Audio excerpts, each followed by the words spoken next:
L'Afrique vient de vivre la semaine la plus désastreuse de l'histoire des pandémies sur le continent, selon le docteur Matshidiso Moeti, directrice générale de l'Organisation mondiale de la santé pour l'Afrique. Elle prévient que le pire est à venir après que le continent a enregistré une augmentation de 12% des infections de Covid-19 par rapport au pic de la deuxième vague. La recrudescence actuelle de l'épidémie intervient tandis que les taux de vaccination restent faibles en Afrique, où seulement 16 millions d'Africains sont complètement vaccinés, soit 2%. Le défi est qu'au fur et à mesure que ce variant se répand dans de plus en plus de pays géographiquement, il va également décoller en termes de vitesse d'augmentation du nombre de cas.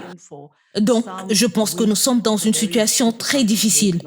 Pendant quelques semaines, d'augmentation du nombre de cas, une troisième vague qui a déjà dépassé ce que nous avions vu précédemment dans la région.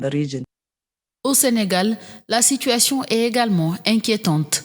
Au centre des opérations d'urgence sanitaire, la montée en flèche des cas de Covid-19 inquiète le corps médical qui confirme que la troisième vague est déjà une réalité.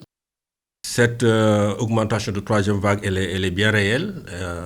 Et effectivement, le Sénégal n'est pas en reste dans ce cadre-là, puisque chez nous aussi, on note effectivement une augmentation donc, du nombre de cas qui nous plonge directement aussi dans une troisième vague, mais avec, disons, une augmentation de cas beaucoup plus importante que les 12% de moyenne qui sont constatés aujourd'hui au niveau de l'Afrique.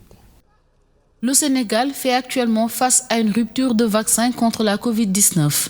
Cependant, le pays a annoncé la signature vendredi d'un accord avec plusieurs institutions et pays européens et les États-Unis notamment. Ceci pour financer l'installation dans ce pays ouest-africain d'une usine de production de vaccins contre la Covid-19 et d'autres maladies endémiques.